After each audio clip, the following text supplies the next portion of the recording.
네, 운전기사 등에게 상습적으로 폭언과 폭행을 한 혐의를 받고 있는 이명희 이사장에 대한 구속영장이 기각됐습니다. 네, 한편 김명수 대법원장은 사법부 블랙리스트 사태 핵심 쟁점인 재판 거래 의혹과 관련해 법원 내 의견을 청취하기로 했습니다.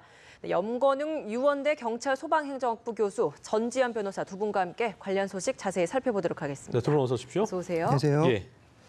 자, 조현민 전 전무때도 그랬고요. 저희가 논란이 일어나는 어떤 그 정도 파장에 비해서는 항상 결과는 기각으로 나왔기 때문에 이번에 같은 경우도 일단 법원이 기각을 했습니다. 이명희 이사장에 대해서 구속영장을 기각했는데요.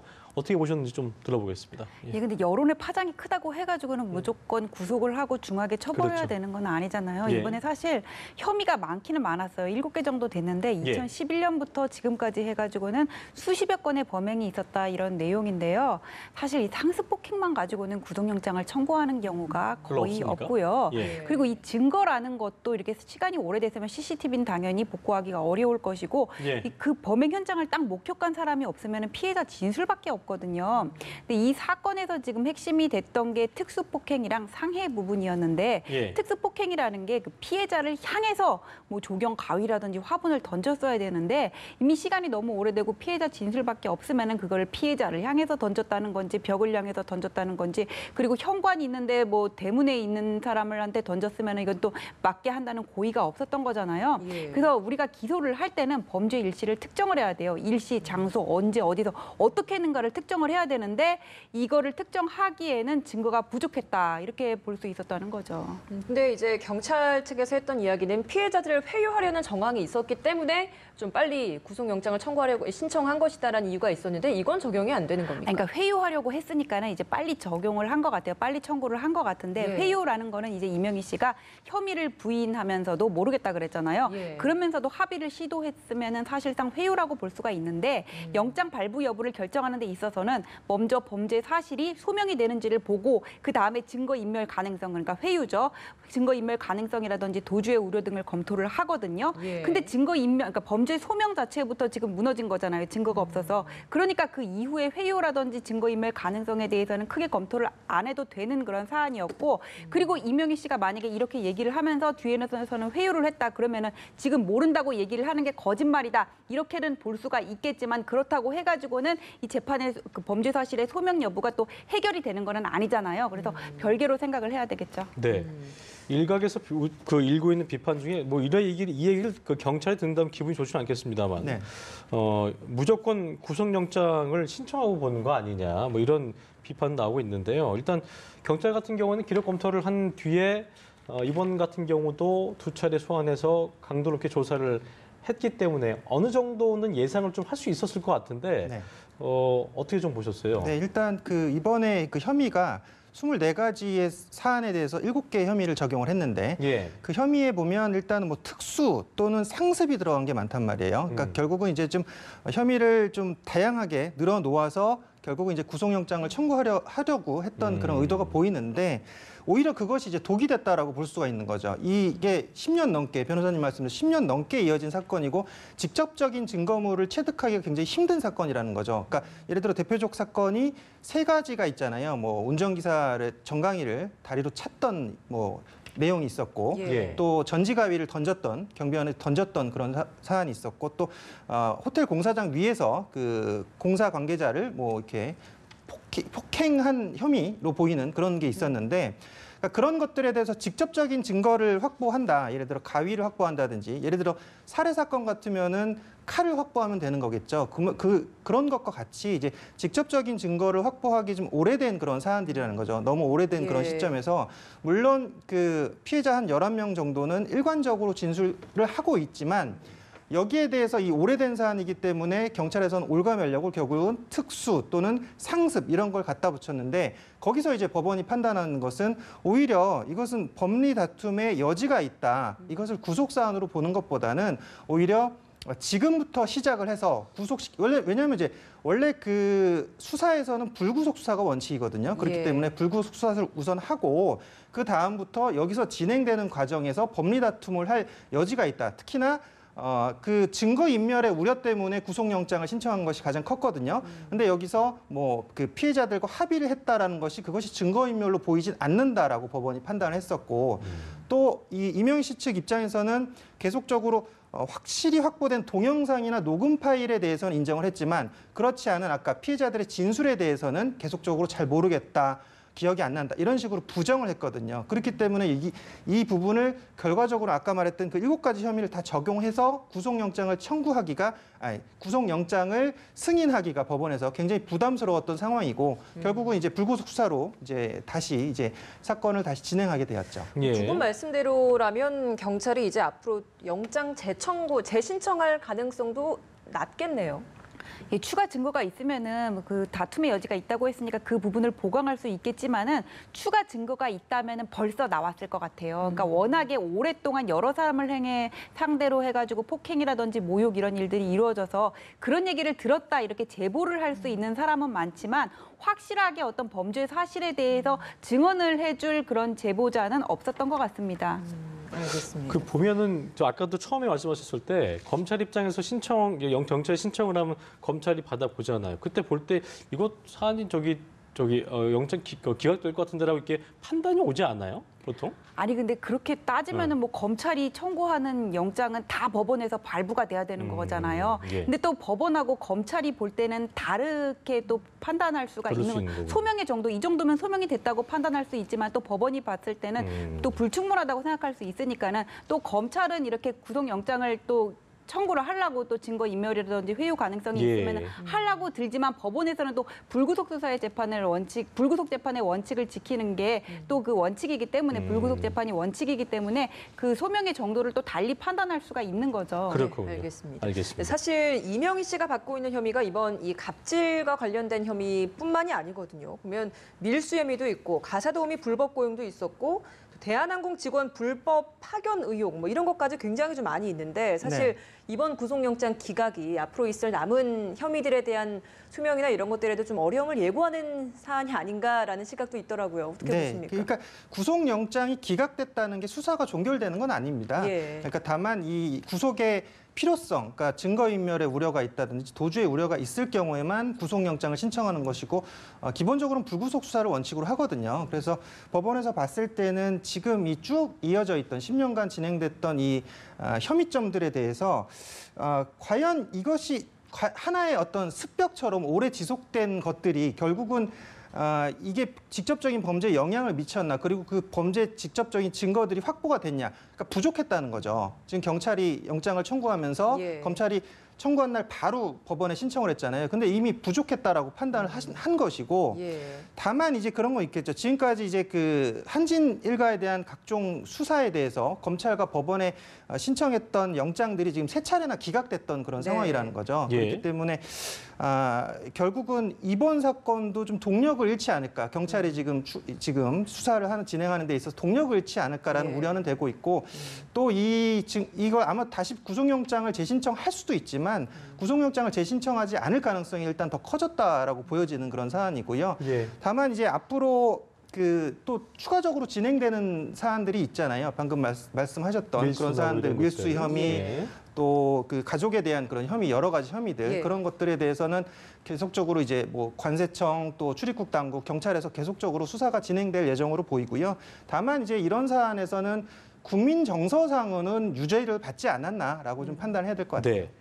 어제 어머니인 이명 이사장 말고도 장녀인 이제 딸이죠. 조윤아 전 부사장이 인천세관본부에 소환 조사를 받았는데 건강상의 이유로 밤샘 조사 거부했다고 하더라고요. 그래서 네. 어쨌든 세관본부 입장에서는 다시 재소환할 예정이라고 하던데 어떻게 보셨어요? 그 부분을? 그 한진 협력업체 창고에서 지금 압수한 물품이 총 2.5톤이라 그러잖아요. 수십 상자가 냈다 그러는데 그거 일일이 이제 뭐 구입하게 된 경위라든지 추궁을 하다 보면은 그 15시간 가지고도 모자랐을 것 같아요. 근데 이 부분에 대해서는 조윤아 씨가 어떻게 빼도 박도 할 수가 없는 게 뭐냐면은 그 상자, 예. 발견된 상자 라벨의 DDA 조윤아 씨 코드명이라 그러죠. DD는 부사장급 이상을 얘기를 하고 A는 나오고 조윤아의 있네요. 예. 예, A자예요. DDA 적혀 있고 그것이 무슨 뭐 LA발 인천행 이런 것들이 다 표기가 돼 있다 그래요. 그래서 여기에 대해서는 그 물품이 어디 건지 보면은 이게 국내에서 살 수 있는 건지 외국에서 들여올 수 있는 건지 알 수가 있고 관세 내역하고 비교를 해봐가지고는 세관에 신고 안 했다. 그렇게 되면은 이거는 조현아 씨가 어떻게 빼도 박도 못할 문제인 것 같습니다. 그래서 앞에 뭐 갑질, 폭행 부분 얘기하셨는데 그래서 일단 밀수품에 대해서는 그 물품을 압수를 하면은 여기에 대해서 그 관세 책임을 묻는 거는 어렵지 않을 것 같은데 문제는 이렇게 가구라든지 이번에 발견된 게 무슨 파티 용품, 그다음에 크리스마스 용품 이런 거라잖아요. 이렇게 창고에 보관할 수 있는 거는 제보자만 있으면 발견을 할 수가 있는데 어떤 부피가 작은 고가품에 대해서는 뭐 100% 완전하게 압수를 하기가 어렵겠죠. 알겠습니다. 예. 네, 이번에는 재판 거래 의혹으로 지금 굉장히 시끄러운 사법부 이야기 다시 짚어보도록 하겠습니다. 네. 양승태 전 대법원장 시절에 승진을 포기한 사람들을 관리하고 감찰했다라는 문건이 또 추가로 발견돼서 의혹이 또 더 커지고 있는데 네. 먼저 승진을 포기한 판사들에 대한 감찰 왜 하는 겁니까? 일단 그 표면적 이유는 뭐 근무 태도가 태만하다. 또 법원에서 그 판결을 내릴 때 뭐 부당하게 뭐 판결을 할 수 있다. 뭐 이런 표면적인 이유긴 한데 예. 실제적으로 봤을 때는 이제 법원이 추구하는 그런 방향성과 다르게 갈 수 있다는 거죠. 그러니까 승진에 자신이 걸려 있는 상태면 어쨌건 그 법원에서 추구하는 원칙이나 또는 뭐 내부적으로 주어지는 뭐 어떤 그런 지침 이런 것들을 따를 수밖에 없거든요. 자신의 예. 승진이 걸려 있기 때문에. 그런데 이분들은 만약에 승진이 이제 포기했던 상태라고 하면 다른 방향으로 자신들이 이제 갈 수 있다는 거죠. 그런 것 때문에 결국은 계속적으로 이제 법원에서 관리 감독을 했다라는 이번 그 보고서 문건이 이번에 발견이 되었죠. 네. 그러니까 이게 그 승진을 포기했다는 게 자의적으로 그냥 나 승진 안 하겠습니다 이렇게 하는 거예요. 그래서 이걸 관리한다는 게 개념 자체가 아니 뭐 좀 말이 본인이 직접 이렇게 내가 승진을 포기했다 그런 네. 말은 안 하겠는데 네. 이게 법원에서 볼 때는 승진을 포기했다고 보여지는 사람 뭔가 이렇게 법원 내 일반적인 행정 주류에 대해서 반기를 들고 뭐 적극적인 자기 의견을 개진할 수 있는 사람들을 특별 대상으로 관리했다 그렇게 얘기를 할 수가 있는 건데 예. 승진을 포기했다고 그러니까 법원 내부에서 그렇게 봐가지고 뭐 기수라든지 뭐 연수원 기수라든지 뭐 나이 그런 것들이 기준이 될 텐데 그렇게 봐가지고는 뭔가 이렇게 행정 주류 반발할 움직임이 있다 해서 그렇게 해가지고 특별 관리 대상으로 삼았다는 거는 법원 내부가 얼마나 관료화되어 있었는지 이런 예. 거를 반증하는 그런 사례라고 볼 수 있겠죠. 나왔던 내용 중에 좀 눈에 들어왔던 대목이 우회적, 간접적 방법으로 일반적 경고를 주는 건 효과적이지 않다라는 이야기가 나왔다고 하는데 이게 일반적인 방법 말고 그러면 다른 방법으로 경고나 이런 것들을 해야 한다라는 의미인 거죠? 그런 것들은 네, 그런 걸 어떤 뭔가 것들이 좀 더 적극적으로 어떤 불이익을 주거나 경고를 해야 되는 드러나는? 게 아니냐, 드러나는 그런 거를 검토를 했을 것 같은데 여기서 중요한 거는 그것들이 실제로 이루어지지는 않았다고 합니다. 네. 이번 뭐 승진 포기한 판사들에 대한 그런 거 말고도 어떤 법원 내의 모임 있잖아요. 그쵸. 국제인권법 연구회 내에 그 소모임이라고 인권과 사법제도 모임이라는 소모임이 있는데 거기 동향을 파악하고 이런 인사모 해체 방안까지 논의를 하고 이런 얘기들이 있는데 문제는 이거 자체만으로도 법관의 독립성을 침해하는 게 아니냐. 판사들이 붕괴하는 건 이해가 가요. 예. 근데 이게 실질적인 불이익까지 연결된 건 아니고 그다음에 그 인세모 해체 방안도 어떤 대법원 예규에 근거한 거라서 이걸 가지고 어떤 법적 책임을 묻기는 어렵겠지만 내부적으로 계속 논란이 있을 것 확장은 같습니다. 되겠네요. 예. 이게 보니까 국제인권법 연구의 운영이 경과란 보고서가 이게 대회비로 작성됐다고 그래요. 그런데 이 보고서에 보니까 이 회의에 참석한 사람들의 그 주요 발언이 다 담겨 있었다고 하니까 행정처가 일선 판사들의 어떤 연구 모임까지 다 이거 뭐 감시한 거냐라는 얘기가 나오더라고요. 이 연구 모임까지 감시를 하고 그다음에 어떤 해외 연수나 인사 불이익 방안도 검토를 했다 그래요. 이것뿐만 아니라 특정 판사에 대해서는 재산 관계라든지 특이 사항까지 조사를 했다 그러거든요.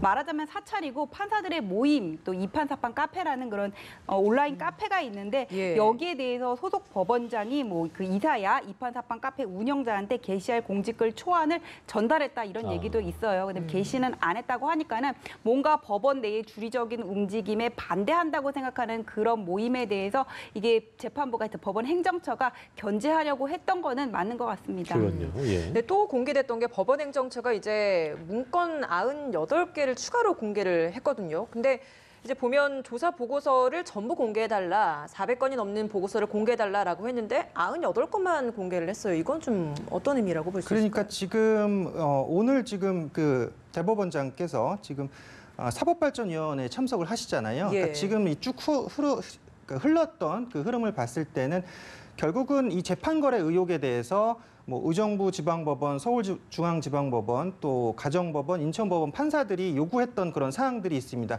줄곧 요구했던 것들이 엄정한 수사 촉구, 또 진실 규명, 또 대법원장의 중립 요구를 했었는데 여기서 이제 핵심적인 것은 지금 이 문건이 공개되어 있는데 문건이 공개되지 않았는데 이 부분 때문에 의혹이 점점 커지고 있다. 그러니까 명확하게 이 문건을 좀 공개해라라는 네. 것, 바로 공개해라라고 지금 요구를 했었거든요. 네. 그래서 아마 지금 오늘 공개를 바로 이제 했는데 이 부분에서 이제 그 민감한 사안들이 있는 거죠. 뭐 신상이 공개된다든지 이런 것들이 있기 때문에 그런 부분을 이제 블라인드 처리를 하고 이 건에 대해서만 지금 공개한 것으로 지금 보입니다. 네, 양승태 전 대법원장은 자택 앞에서 강하게 부인을 했습니다만 이렇다면 이게 법원 행정처의 어떤 단독적인 거였나, 그 진짜 양 전 대법원장은 모르는 상황이었나, 이런 것들도 굉장히 좀 의혹이 갈수록 증폭되는 상황인 건데 김명수 대법원장이 뭐 항상 뭐 진짜 이 어떻게 곤혹스러운 상황인 것 같습니다. 오늘 법원 자문기구인 사법발전위원회에 참석을 하는데 여기서 이제 직접 간 이유도 뭔가 좀 더 듣고